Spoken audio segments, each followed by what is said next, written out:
Ladies and gentlemen, children of all ages, welcome to another fun-filled, exciting episode of the CryptoManiacs podcast.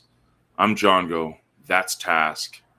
Task, how are you doing this Friday, June the 24th? Hey, every Friday that we do the question and answer session, I am beside myself with excitement. Love hearing from everybody else and what they're interested in and what questions they have. You know, things are going well. We're in the bear. So, bear means build, and that's what a lot of us are doing, building. Yep. We build while you bear. You should print that on T-shirts. Dude, I got this thing printed out, right? Like, I mean, I did my little drawing yesterday.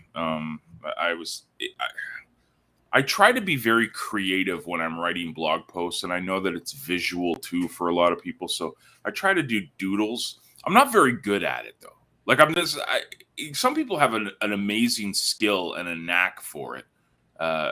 Me, I can't even draw a stick figure without screwing it up. So. That's about the extent of my artistic ability. So I can appreciate the limitations there. Yeah, big time. It's epic. Got a few questions. I made sure that the post on CTV chat went out really early. It was like Wednesday morning when I put this out. Usually it's like Thursday morning, Wednesday night. But I thought I would be proactive this week. You're Johnny. You're Johnny on the spot. John go on the spot. I'm doing my best, and we had some really good questions, so we'll dive into them. Your guys' questions always here on Friday's session. Please hold as I get to the post, and here we go. Bang, bang, bang. So much going on. What do you want to discuss? That was the question. And you guys wanted to discuss some things. So let's dive right into it. First, Ben wants to know, will we see a listener bot? I'm not sure. If you're talking about a voting bot or something like that, we already have one where we get the curation rewards from it and basically buy tokens off the market and stuff. That's what we do with these things. It's definitely not a moneymaker, that's for sure. I think we have, a couple thousand Hive power delegated to it because you actually got chances. You got access to chances with listeners when you delegate Hive power. So that's the extent of it. We haven't really worked too much with it. It is definitely not something like Leo Voter, but it's there. And the delegation opportunities are there for people that are interested in it. I'll put more information out about that though this coming week, just so people know about it. I'm not doing a very good job. I'm not keeping up my end of the bargain, Task. I'm not doing enough out there. I'm not being out there enough. Man, Blaine must have yelled at you last night. You got like a complex this morning. I do, man. Yeah.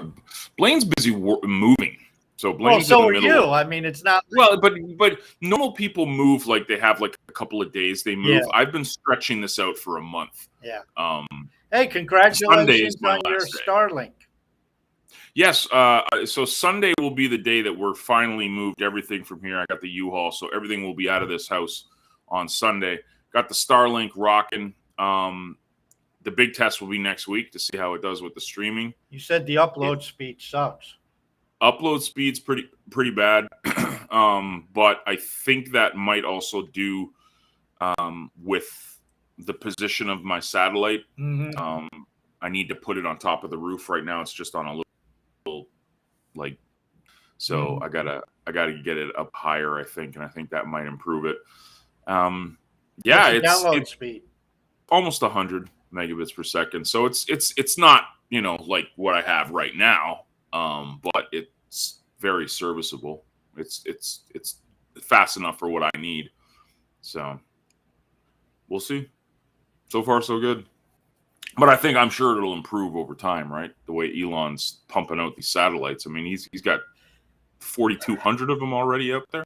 I don't know. I followed it, but I don't know enough about the technical aspects of latency and upload and download speed, and is that improved by more satellite? I just don't know enough about the technology uh, to speak intelligently about it. But yeah, he's certainly expanding.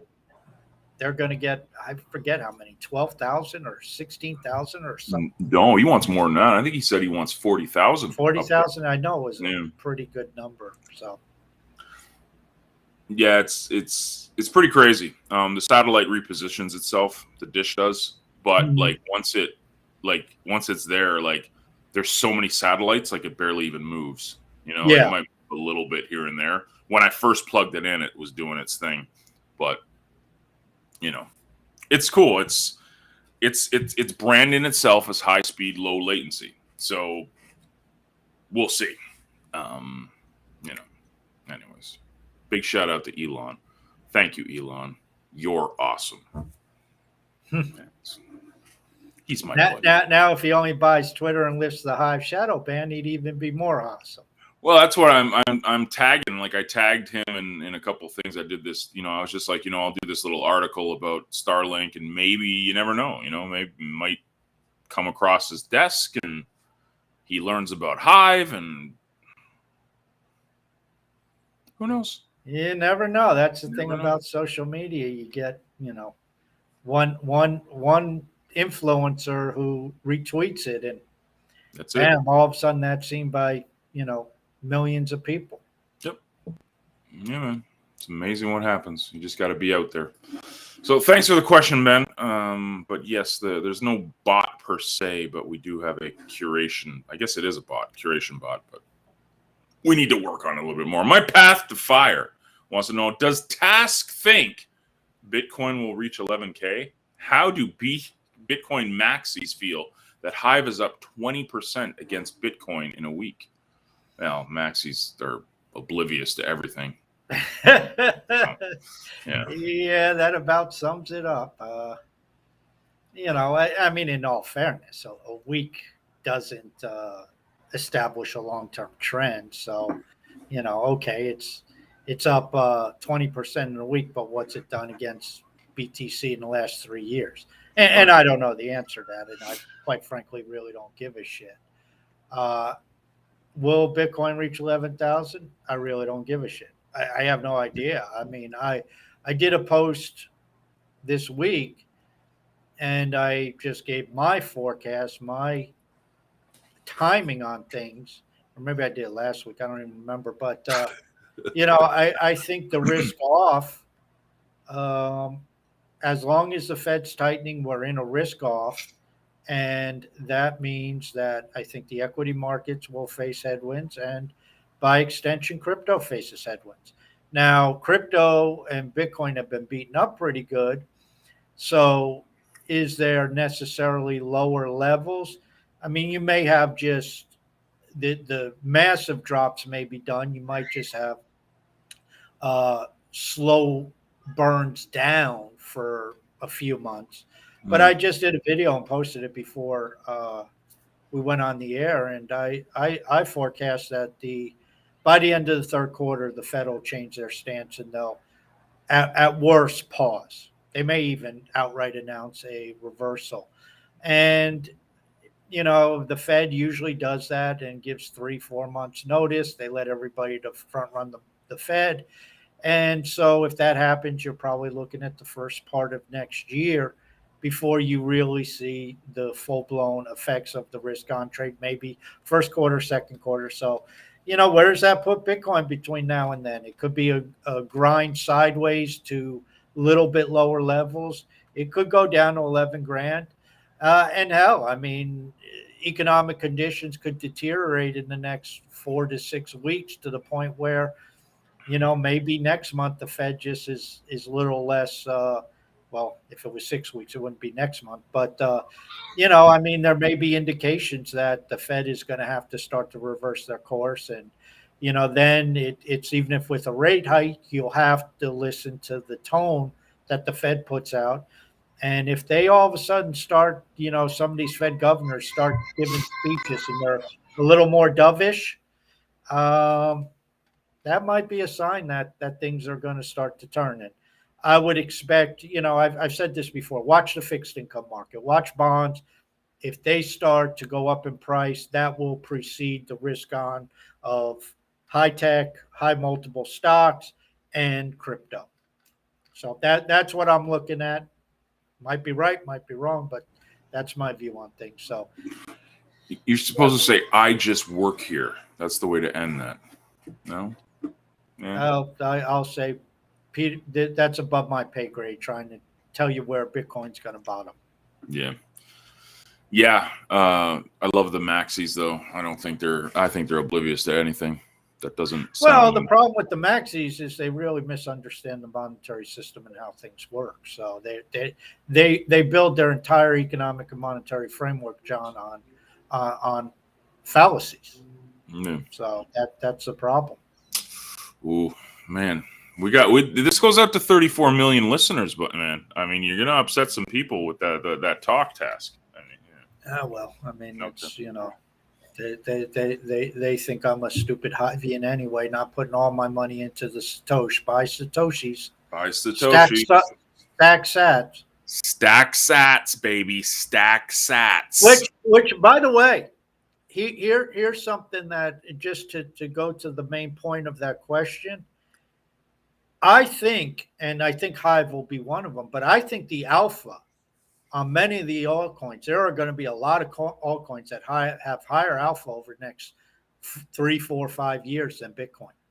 So, an alpha, for those who don't know, is the run up in one asset versus another asset. So, Bitcoin, certainly from where we at now, 20 grand, in the next 5 years, Bitcoin could certainly 15x. Right. But a higher alpha would be if Hive 20x or 25x or Ethereum 20x or whatever. Then the alpha on those coins is higher than Bitcoin. And the maxis are convinced that Bitcoin will have overall the highest alpha out there. And that's not necessarily going to be the case. I agree with that. Well, thank you for the question, my path to fire. Appreciate it, man. Tom is up. Alente, he said, and he's in the audience. A big shout out to Tom watching in on Vim. And we'll get into his question right now. I've been watching the listeners token on Hive Engine, and my question is about how the token matures. I see people selling their listeners tokens for real cheap. It seems to me this is not good to sell too cheap, especially when the volume is so low. I am wondering what it takes to get more volume. I'm wondering how many tokens need to be sold by listeners before considered selling, or does it matter? I've been buying listeners because I believe it will go up again. Many tokens on Hive have low volume, making it hard to sell. What are your thoughts on the subject? Well, point blank period. We even look at the top volume tokens on Hive Engine, and you got DEC and SPS, a lot of the Splinterlands assets. They're doing, $50,000 to $100,000 a day, if that. That's not a lot of volume for, even though that's light years ahead of the majority of the tokens on Hive Engine. The second layer options on Hive are still very low liquidity, very low trading volume, very low. And that will come with more people coming on boarded to it. I think Hive Engine has a lot of issues when it comes to the Hive community as a whole embracing it completely, just because it is centralized. And they're looking for more. Deluxe is working on a second option. There's tons of talk about creating a true decentralized second layer here. All ideas and whatnot, but I think that all tokens on Hive Engine have low liquidity. It's not just listeners. That being said, people have the attention span of goldfish. If things do not moon, we're seeing it with Leo. We're seeing it with all these projects that are building, that are consistently building, but people are whining about the price of it. Well, this is not a get-rich-quick scheme. It's not a get-rich-quick, even in a year. This takes time. And we said this the other day for listeners. It's like, look at CTP now. When CTP, the token, first came out, people were like, "Oh, there's no use case. It's whatever. It's whatever. It's nothing compared to the other tokens." Now look, it's integrated in everything we do, and it's going to be continued to be integrated in everything we do. So you can't necessarily take a snapshot of this stuff and go, "Oh, the volume is low, so where's my exit point?" Like, well, you got to kind of pull back a little and say, okay, well, what's the big picture? Do I see the development? Do I see the use case? Right? Do I see the community? If I see these things, and it doesn't matter if it's on Hive Engine or if it's on CoinGecko, if you see these things, the use case, the community, and the development, that to me is a buy and hold. It's not a buy and try to flip. But unfortunately, crypto is built on buy and flip. The entire premise of this industry is done through trades, not necessarily development, which is kind of a double-edged sword. I think you need the trading, you need that to create economies and everything wonderful, but development isn't the priority for what people put money into. So anyways, that's my speech. What do you think, Taz? Well, the only thing I'd add is just remember, Tom, low liquidity works both ways, and low liquidity tends to make it tough when you're trying to sell. But low liquidity also can make it very tough when people are trying to buy. And so that's how you end up having moonshots on a lot of these things, because of low liquidity, there's not a lot out there to buy either. So you get a project that suddenly gets a little popularity because of development, like John was speaking about. And the next thing you know, somebody going in and looking to buy, I don't know, well, just throw out a number here, $500 or $1,000 worth of listeners could really send the price flying. Yep. So again, for me, it's if I see the use case, the community, the development, it's a buy and hold for me. Not financial advice, because I'm an idiot. Don't listen to anything I'm doing. But that's how I've been doing things. I've really toned it down too. Like I even got out of all my Bitcoin. I'm not into Ethereum, never have been, obviously.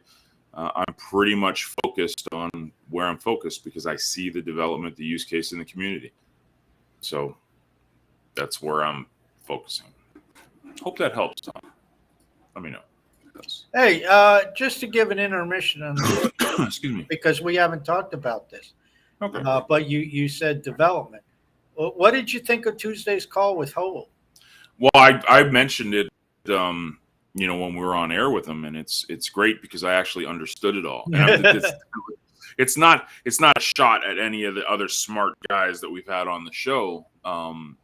It's just the way he broke it down. I could follow it very easily, and I think that comes, and I'm not totally sure, but I think that comes because before he was like a quote unquote core developer, he was an app developer, and he's been dealing with people and working to create a usable plugin for WordPress, which was SteamPress and then became EXXP.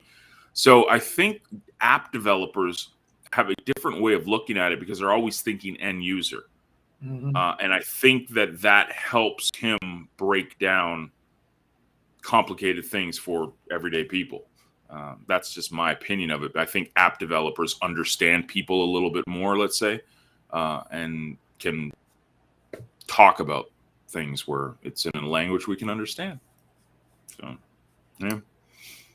Okay, back to our regularly scheduled. Okay, all right, perfect, great. Thanks for that intermission was brought to you by Hau and his proposal. Please vote for it. Yeah. No, it was a great call. I think one question that I have for you. I mean, it's kind of like asking a rhetorical question, but did you find what he said made you more excited about what was taking place? I mean, obviously you're at 100% every day anyway about Hive, but I mean, I think there was a lot of stuff in there that people could say, wow, we got a lot of great stuff going on here. Well, on my 3 checklist, the use case, development, community, the development with the half is what excites me. Not that it's exciting to me and I can't wait to program. Yeah. Ooh, yay, look at me. But I know Blaine, and I know the kind of guy he is, and that will excite him. And if that gets him excited, that gets me excited, because as Blaine goes, so does CTP and listeners. So, Yeah, I think it's, if I understand it correctly, it's going to make integration for guys like Blaine of what they're right. building a lot easier. Yep. And it removes Yep. a lot Plug of and play. headaches. And then the more databases that are built in open source on there, I mean, that's definite shortcuts for them. Yep. Yeah, man.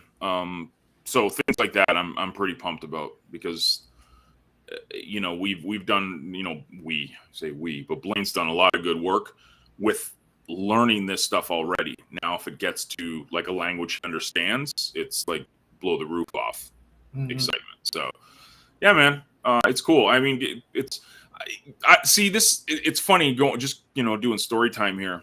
My aha, most excited. I can't believe this exists. This is the greatest thing ever. I'm in and on this.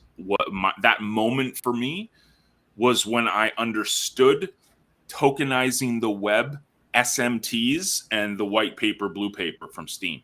When I got that, when I understood it, when it clicked in my head, that's when I was like, I'm sold. Like, so everything now is like icing on the cake. And I know you just mentioned that. It's like, oh, get John excited about Hive. It's like, ooh, there's a challenge. But it's funny, you hear about this. It's those aha moments. It's like the first time you had the aha moment about Bitcoin, and you understood mining, and it all clicked. Proof of work, the original, blockchain, and how it all works. And ooh, you have this aha moment, and then you're like hooked. And the same thing for me was when I understood tokenizing the web and SMTs. After that, it was like, okay, everything else is just peachy, so. Which, by the way, you're still waiting on SMTs. Still waiting on SMT. I mean, hey, and people can slag off, oops, there I go, smashing things. People can slag off Agrode and all this stuff going on with Hive Engine and listen. They built an option.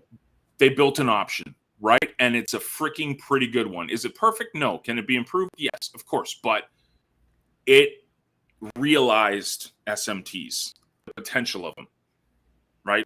And for me, that's when I was just like, and actually, for those who don't know what the hell we're talking about, SMTs was an idea of, it stands for Smart Media Token, and it was the idea of replicating Hive, Steam, the Steam token, but for communities. The difference is it would have been built at the base layer. right. Everything would have been traded on the internal exchange against Hive. People could have built second layer stuff for it, but it would have been all trading at the internal exchange, which people say is great. But we even had block trades. I think he said it on one of the shows. The problem with that is SMTs would mirror Hive. So there would be no more flexibility to it. For example, you couldn't do the income token. That would not have been possible. The SMT would have been proof of brain, and that's it. And so obviously Hive Engine has created the ability to have many different types of tokens through their smart contract capability. And as we are alluded to, Deluxe is working on something. Supposedly block trades will be doing something.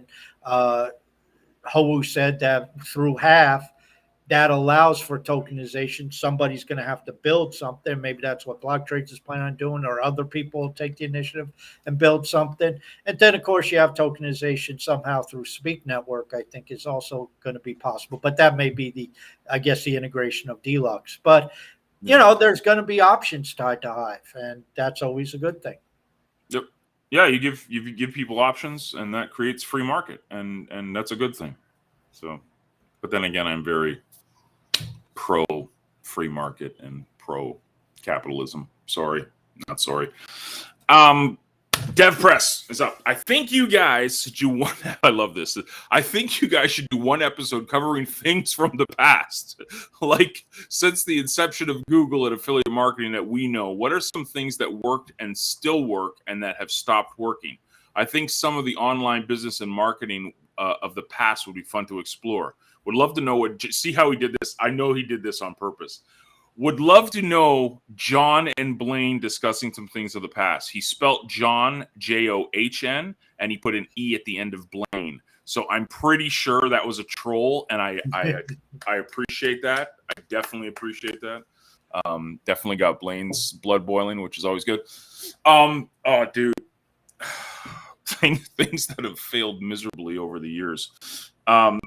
Not necessarily, well, I mean, take your pick on blockchain. I mean, in the ICO craze, every token was going to like walk your dog for you, do your dishes. They were just going to clean your house, and it was all going to be a smart contract.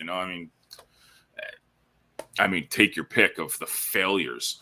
But how about what was the one that we talked about? Celsius, that may be added to the list. Coinbase may be added to the list. You're saying in the past we might have some next week failures. We're not past this yet. We haven't even got out of the week yet, man. Like, I mean, it's this is technology and this is business. This is you have failures for a variety of reasons. Some of failures, like when you look at let's say an Ask Jeeves, is basically because of the better mousetrap. Google came along, kicked the shit out of them. Yahoo, same type of thing. Some is because of obsolescence. Some is because of mismanagement, like a General Electric. Some is because, there was something better that came along, like Blockbuster versus Netflix, or Netflix versus Blockbuster. Some is because of undercapitalization. Some is because, like the ICO craze, there were a lot of scams and a lot of bullshit, but there was actually some legitimate project teams that were genuine in what they wanted to do. They just didn't either have the money, the technical expertise, the ability, the time, whatever. There were a lot of factors that go into it. And that's why if you look at any business, another thing in technology, why there's failures, often shit is too early. We've seen that with VR a number of times. This is my biggest problem with this metaverse hype bullshit is it's too early. We don't have edge computing now. So, there's a lot of technology that's required to make a lot of this stuff go in infrastructure. And that's in part what's wrong with cryptocurrency is we're still building a lot of the infrastructure. I mean, that's just what John and I spent the last 10 minutes talking about with Hive Engine and Deluxe and Half. This is all infrastructure shit. And you can go out to what Leo Finance is doing. You can go out with, what they're trying to do with Ethereum and the merge. That's all infrastructure, basic stuff that is required to go to the next level. So, stuff that works 10 years ago, 5 years ago in any realm, especially the digital, is going to be obsolete. That goes without saying. Humans get smarter, humans evolve, humans adapt. Even in the affiliate marketing, email marketing was wonderful for a lot of years. Now Google, you send out a blast mail, all the Gmail accounts get blocked. Well, what does that reduce your reach? It reduces it by like 40-50% right off the bat. So, as people innovate, as people create, as people develop, as people build, that makes some stuff obsolete. Some of what they build is built to counteract what's being done out there. For example, with spam blockers in Gmail, that was put in there to counteract what was taking place. I guess too many people complained about the Nigerian prince email. I'm still waiting for my $34 million, by the way. Did you get yours yet, John? No, not yet. It's supposed to be coming next week, though. Okay. Okay. Well, let me know when you get yours, so I'll have to place a call. I might have to send them another $500. I don't know. But either way, that's just what takes place. And I think if you look back through history of technology, whether it's in the automobile industry, whether it's in the communications industry. We don't use rotary phones anymore. We don't use the brick for our mobile phones. We don't use flip phones anymore. Things evolve. I liked the StarTAC. That was always my favorite flip phone. The what? The StarTAC. The Motorola StarTAC. No? Motorola and Nokia.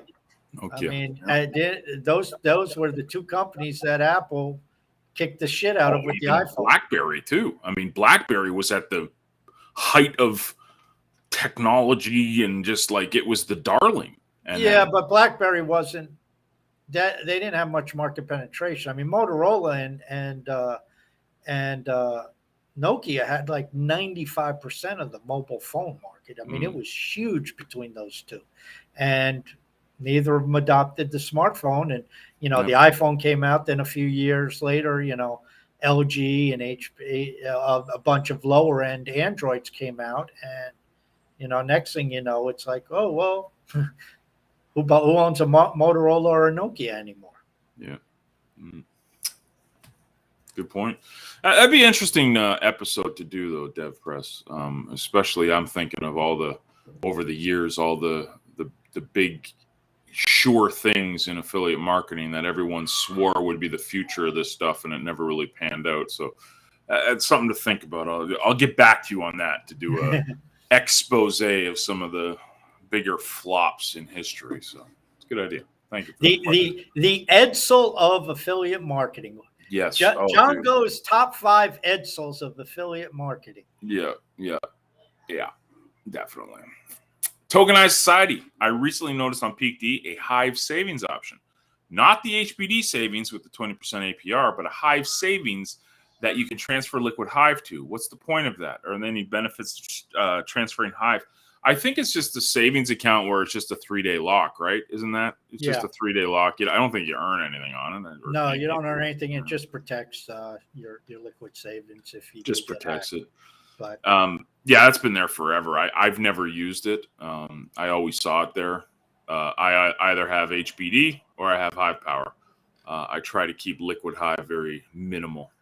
Not even a protection thing, just because Hive having liquid Hive, it's only good if there's a bull run, right? So you have some liquidity that you can sell. That's the only use case for me right now, to have liquid Hive sitting. Well, or sitting there because you're going to flip it somewhere else, either to Hive Engine to get Hive Swap to do something, or throw it on Polycub or something of that nature. But it's and like you said, if you keep a little bit of Hive, never a bad idea. Just like you said, if the South Koreans, if Upbit decides to send the price up to $3, if you have a couple hundred Hive there, well, sell it and make a little bit of money. But for sure. Good point. Hope that helps, man. NFT BBG says, what can you say about central bank officials who appear to be well-informed, confidently saying cryptocurrency's value proposition is based on greater fool theory? How would someone supposed to respond to such an official spreading that cryptocurrency is very scary? That's a new term for me, but then again, I pay zero attention to what bankers are doing. Greater fool theory. Have you heard of that one? Yeah, well, that's the idea of buy at a certain price and find a greater fool to buy it from you at a higher price. And again, I mean, not to defend the bankers or the politicians or the Warren Buffetts or any of these people. A lot of it stems from the fact that they don't understand it, A. But B, we have to keep in mind, we did this to ourselves. I mean, what the fuck have we talked about for 5 years? Price, mooning, bear, bull, mooning, price. Yeah. We only focused on the monetary, financial aspect of things. And, we've allowed scams and cons and rug pulls and all this other shit to go on. And very few people spoke out about it. Very few people have stepped up. And, how many developers have gone into a rug pull and helped try to identify where that rug pull came from and said, just to protect the industry, and say, a Vitalik, and I'm not saying necessarily him, but let's say somebody like that who has the wherewithal, the skills, and he started to investigate a rug pull on Ethereum and said, okay, this is what happened. I did a full investigation. This is how they got in. This is what was done, blah, blah, blah. And then, he turns it over to, whatever authorities or whatever, to assist in the matter. You don't see that happening.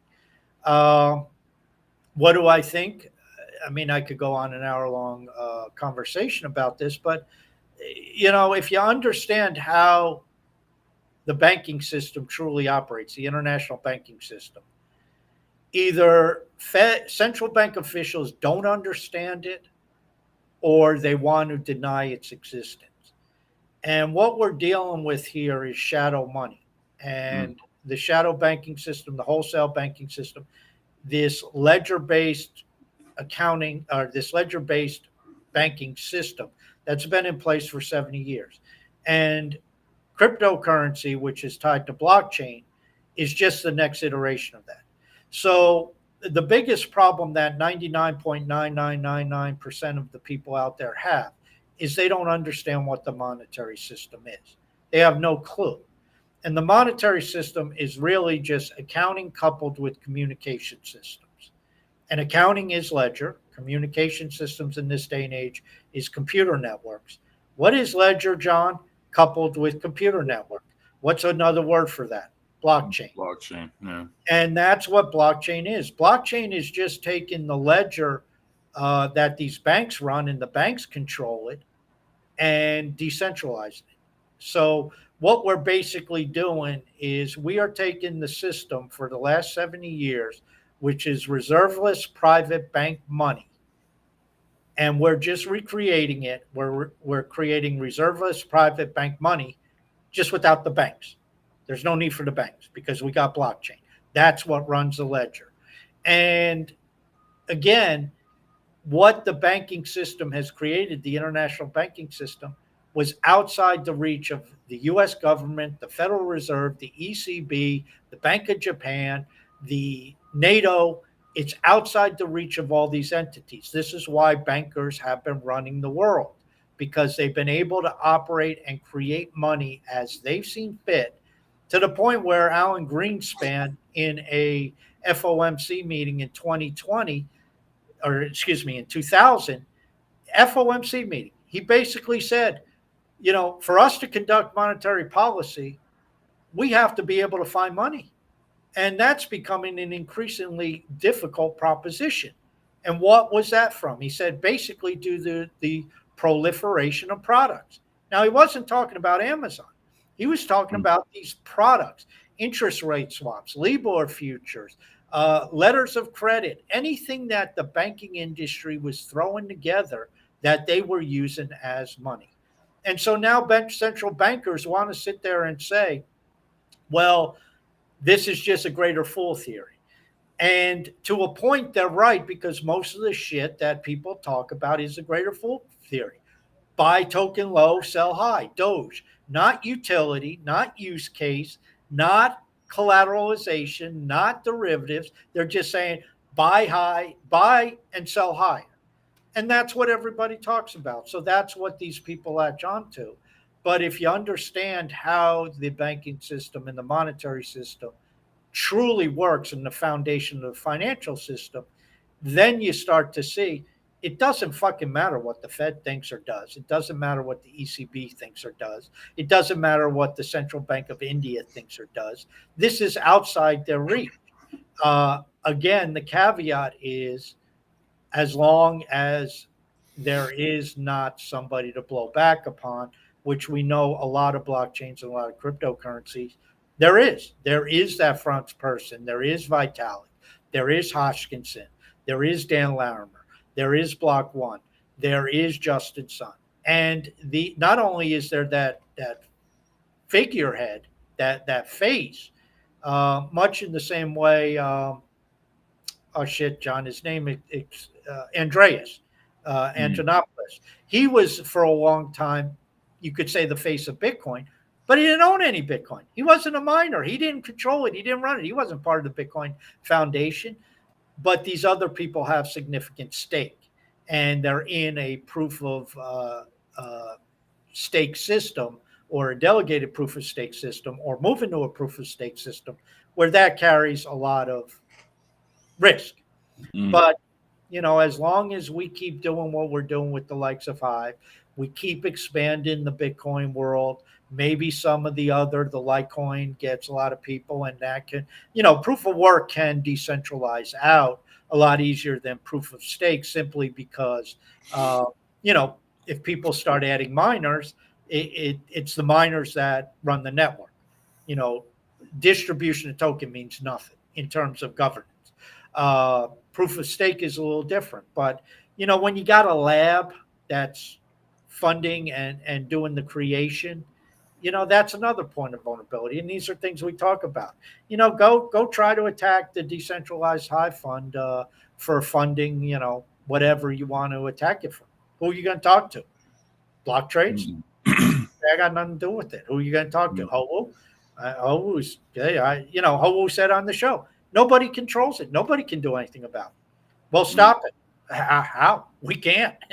We don't have that capability. So ignore central bankers here. Just to go back to your initial question, the problem with central bankers, like what Jerome Powell and these Fed governors are saying, if they're not economists themselves, the Fed has 600 or 700 economists on staff.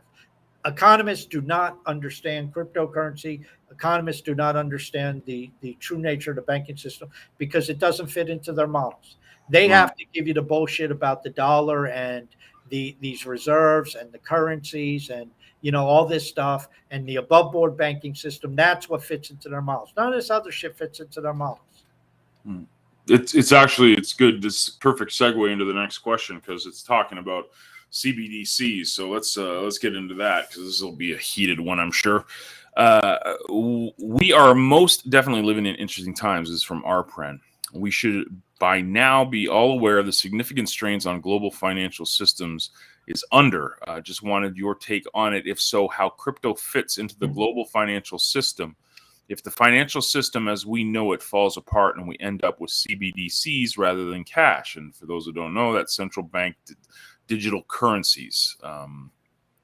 It's their version of a digital USD, let's say. And especially Hive, a real alternative is. So let me re-ask this question. If the financial system as we know it falls apart and we end up with CBDCs rather than cash, is crypto, and especially Hive, a real alternative to this?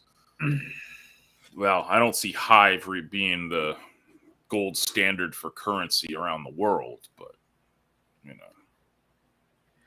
All right, here's mistake number one about the question. The question asked cash. The U.S. dollar, there's I forget about 1.5 trillion to 2 trillion in physical cash out there. There's hundreds of trillions of dollars in assets denominated in the U.S. dollar in U.S. dollar. So when you start to look at cash and cash transactions, and this is one of the reasons why people mistakenly believe the Fed has power, because the Fed has the ability to print U.S. dollars in the physical form. They don't have the ability to create U.S. dollars. That's the commercial banking system when they give out loans. But in the physical form, that's under the Fed, who directs Treasury and the Bureau of Graven Printing to print physical dollars. Now, in this day and age, most of the dollars that are physically created are just to replace old dollars that have got tattered. There's, the dog chewed on it, that it was duct taped together, people snorted cocaine with it, whatever people do with this stuff. Right. And so what happens is the Fed isn't really dealing in dollars, physical dollars, because they don't settle anything in dollars. So we've already evolved to a digital, as I was saying, a ledger-based system. And you look at every time somebody pays it with a check. So, for example, I'll go pay my rent with a check. That's not in digital dollar. It's not in physical dollars. It's not settled in physical dollars. It's a ledger transaction where they take the value of the rent payment out of my account, put it in my landlord's account, and then the two banks, if we're at different banks, then they have to settle their reserves. And they do that in a digital form too. So really, when you look at this and to jump to the end, I think at the end of the day, central bank digital currencies are all hype and going to be a miserable failure. That's just my prognosis. But when you look at this and you say, okay, they're going to take dollars away. Who cares? Dollars don't I mean, there's tens of trillions of dollars in US dollar denominated transactions each day, forgetting what's done in the euro and the yen and the yuan and the pound and all this stuff, just in US dollars. And very few of it actually involves dollars whatsoever. So now it comes to the question, we're already in a digital realm. All our currencies, quote unquote, are in digital form. Then you got the entire euro dollar system, which for the most part doesn't even have dollars in digital form there. They create, basically assets out of, Libor futures and all that type of stuff. They're denominated in dollars, but they have no tie to the dollars whatsoever. So then you have the next question is, who's going to use this stuff? Now, I've said, and I laugh when people talk about, well, the Fed and the United States has to have the CBDC, this digital dollar, because China has one and China will take over as the reserve currency. I laugh because the simple fact is, think about this logically. The digital yuan is going to be a screaming, raging success within China. Why? Because the CCP can force everybody in China to use it. If they don't, they disappear or whatever. They do a Jack Ma and they go on a 3-month holiday where nobody hears from them, including their family. But let me ask you a question. Do you think there's a Japanese company out there that's going to want to use the digital yuan for any transactions where A, the CCP can see everything, and B, they can stop it, they can reverse it, they can shut down the account on a whim? Mm. By the same token, forget the CCP. Is there a Japanese company that's going to want the US government to have that power? No. Do you think there's a Japanese company that's going to use the digital dollar where all of a sudden some nipshit in Congress throws a fit and says, oh my God, this Japanese company is supplying whatever to this American company to make bullets or whatever? Shut it down. Of course they're not. And that's going to be the same for European companies, Indian companies, Australian companies. And you take the flip side, are American companies going to even want to do that? Do you think General Electric wants the Congress to have that power? Do you think Facebook? Do you think Twitter? Do you think your local accounting firm wants that? Your local law office? Of course not. So, the more that we push towards this tyranny, I think the less likely this is going to have of any impact. They're going to try to sell it like they always do. Oh, we're saving your ass. We can get money to you directly. We're banking the unbanked. Well, guess what? A lot of the unbanked are unbanked for a reason. They don't want to be banked. But the other side of it is they'll say, okay, we can get stimulus money out very quickly. And yes, that's true. The problem is it's programmable. So you can say, well, here's your money, but you can only spend it on food, gas, and rent. You can't spend it on Netflix, or you can't spend it on alcohol, or you can't spend it on cigarette, or you can't spend it on internet porn, or you can't spend it on whatever you can't spend it upon. And it's like, I don't give a shit where you stand. Who the hell wants a bunch of jackasses in Congress saying what you can and cannot spend your money on? And so because of that, it's like, this is why the development of cryptocurrencies is so important, because as I just said, cryptocurrency operates outside this system, and they can try to make their laws to ban it, but they can't shut down the decentralized technology. So now when you have a situation where can transact using HBD. Yes, HBD uses the dollar as a unit of account, but that's just it. John understands how many dollars there are in a barrel of oil. So do I. We both understand the denomination, what it means for a dollar, as does most of the world. Now, if I tried to send John some digital, an HBD or a stable coin tied to yen, and I'm paying an invoice, John doesn't know how many yen is in his invoice. And guess what? Neither do I, because who the hell uses yen outside, those few who deal with the Japanese companies. So now you have the situation with cryptocurrency where John and I can transact and I don't need anybody's approval. John doesn't need anybody's approval. We can transact back and forth.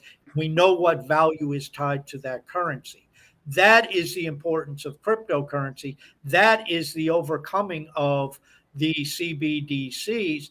And that is where, if we keep forgetting about the price of this shit, if we keep growing and expanding and developing the infrastructure, then it comes a choice: which money are you going to use? And it's like, okay, I'll use the CBDC for, to pay my taxes or whatever I have to use it for, but I'm going to quickly flip out of that and buy HBD, Bitcoin, Hive, whatever I want to get the hell out of that, because then I can transact in whatever I want. I can do what I want with my money. I have a store of value. I have something that could be appreciating. And I don't have to deal with those nitwits in Congress or in the Canadian Parliament or the British Parliament or whatever is trying to control this stuff. So I don't even think the CBDCs, how I've seen them outlined, I think you're going to have a big fight from the banking industry on these, because CBDCs really make it, depend on how they're structured, they can make your commercial banking system mostly obsolete. And the banks aren't going to give up power. So we may have the banks as our allies in this at some point in time. That would be the Twilight Zone. Well, you think about it this way, John. Commercial banks depend upon deposits.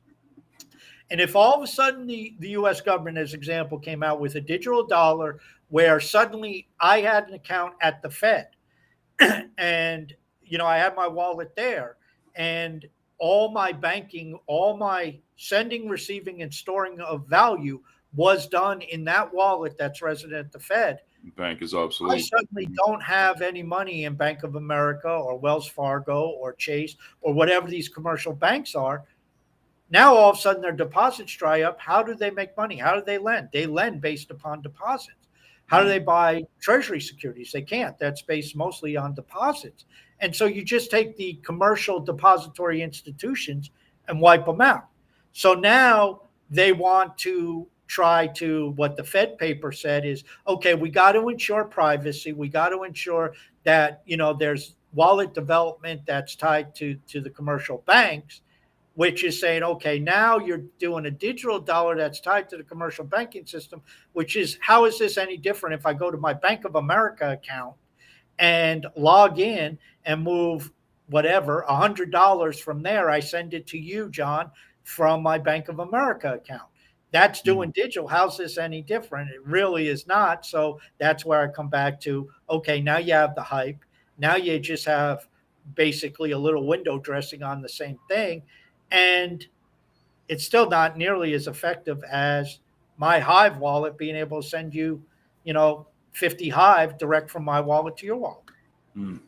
So I think in the end, as long as we keep developing and building the infrastructure, these CBDCs are going to turn into a joke. Hope so. Good question, though, Arpren. Hope that that got Task fired up, man. That was good. And finally, Lisa's got a question here. I think it's a few questions all in one, but I'll go over it here. Okay, this is a little embarrassing. I haven't used Leodex in a while, and HivePay Swap isn't available right now. If I deposit my Hive using Leodex, it will automatically go to Swap Hive, right? Yes. And I have two other Hive accounts. Would it be better to send them CTP and or Hive and stake it there to delegate the tokens to each account? I bought some CTP and sent it over to those accounts and staked it earlier this month. But now I am wondering if it would be better to delegate it. But then wouldn't that decrease my voting mana on the main account? Yeah, well, wherever the delegation of CTP goes, that's who has the voting power. If you take 100 and send it to Task, you now have 0. Task has 100 delegated CTP power. So that's how that works. Question, John, maybe I misunderstand, but did she delegate to her own accounts, like she has 3 accounts and she wants to spread it out, or did she delegate to other people? I think it's to her own accounts. So I think she has one account and then she's delegating it out to the other accounts she owns. That makes no sense to me. I mean, unless you're just, I mean, I could see what I could see is, okay, you have, let's say, 3 accounts, and you want to spread your CTP, let's say the total. You want to Mhm. spread your CTP out. You don't want it all in one account in case it's hacked or whatever. So you spread it out among 3 accounts, but you do all your operations out of the first account. Well, you spread your CTP out and then you delegate it from your other 2 accounts back to your main account, so you get the voting. I don't see and maybe I'm just misunderstanding, but I don't see the point of taking your CTP and having it in one account and delegating it to 2 other accounts, unless you're doing voting and activity out of those 2 other accounts, which is fine. Then if you're voting out of those 2 other accounts, you're going to Right. pick up the vote value in total. It's just 3 times as much work, but maybe there's a valid reason for that. So I mean, I'm misunderstanding, I think. we do that. I mean, what we do is I'll have the click track profit account, let's say, and then we delegate click track profit out to different projects, or the listeners account will get some CTP delegation, because we have, going back to one of the first questions, we have a voting bot Yeah. for listeners. So something like that, that's Yeah. what we use it for. But yeah, like you said, having it spread out, and then you're only going to use one account to do the voting and the activity with that. Yeah. I mean, I have Leo and I have Leo staked in both my main account and my 4450 LE account, my Leo account. Now, the staked Leo in my main account is delegated to my other account. Now, I do vote my main account. I do it manually, but I do that for using my high power. My intention there is to upvote based on high power. I don't use it for Leo whatsoever. So I delegated all my Leo votes, and there's Right. obviously high power that comes with the vote, but all my Leo vote is coming out of my Leo account, because that's what I'm used to commenting. That's what I'm using to upvote and support people. And so in that regard, I mean, I just have it housed in 2 different places, but my upvote and the Leo that I'm curating is out of the one account. And it's kind of similar to what you're saying is, you take CTP and you put it in listeners. Well, you have a bot, and maybe you have some other things where other people do curation for you, or whatever you do. Yeah. That's fine. You're still using that voting power, albeit it's for a little different purpose. It's to support a different project, but you're still using that Leo voting power. That makes a lot of sense to me. Right. And it's all within your realm of your ecosystem. It's in the realm of the CTP platform that you guys are building. Yeah. But if you set up 2 other accounts and you sent your CTP to 3 accounts, Just to have it there. Yeah. yeah, I mean, I could see doing that because you don't want to be hacked, but then you still have to delegate it back. But if you set up 2 other accounts and just delegate it to it, why? I don't. Right. I'm not following. That's just Mm. where I'm getting confused. Well, there you go. I hope that helps, Lisa. Yeah, she said there, confirm what I suspected, that it wouldn't make sense to delegate to the other accounts. Yeah, unless you're Unless you're curating, active in them. active in them, then yeah. But just having it for the sake of having it, unless it's for protection and you just want an extra layer of security. So Yeah, and if you have those 2 other accounts, Lisa, it's probably not a bad idea. I don't know what is it, a 5-day power down on 4 week? What's the power down on CTP, John? it's 5 or 7 days, dude. I couldn't even tell Okay. you. I'm such an idiot. Yeah, So 5 to 7 days. Lisa, what I would, if you have 2 other accounts, if you want, as a protective measure, since you have the accounts, maybe 1 week power down some of your CTP, move it, spread it among the 3 accounts, and then the other 2 accounts delegate back to your main account. That's what John was just saying. You get that extra layer of protection because your CTP spread over 3 accounts, but your upvotes are still as if it was all in one account because you delegate it right back to your main account. So that's not a bad idea. Yep. There you go. Good stuff. Hope it helps. And that's it, guys. Wow. I was worried. I was like, we only had 8 questions. So I was like, are we going to be able to fill the hour? Look at that. Look at that. Oh, we did have the intermission.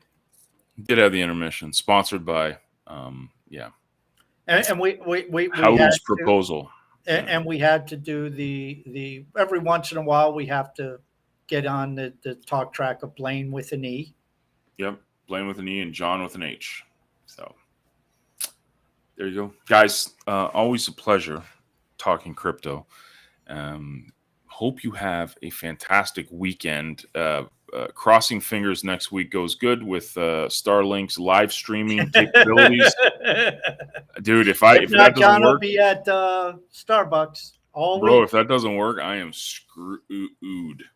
So we're hoping The Starbucks monthly fee will be minor compared to John's coffee fee at Starbucks. Oh, the gas $4.50 fee. a pop. It costs what, $15,000 a gallon now for gas. So, I mean, it's not close. I'm like 15 miles, excuse me, away. Oh from, yeah, then you got so, gas. So, yeah. Anyways, guys, have a great weekend. Be good to each other. We got Disregard Fiat coming up on the 28th on Tuesday. Crossing fingers that my internet will be better than his. So we don't know. but the thing is, both of you seem to pass Starkers. Have a good weekend, guys.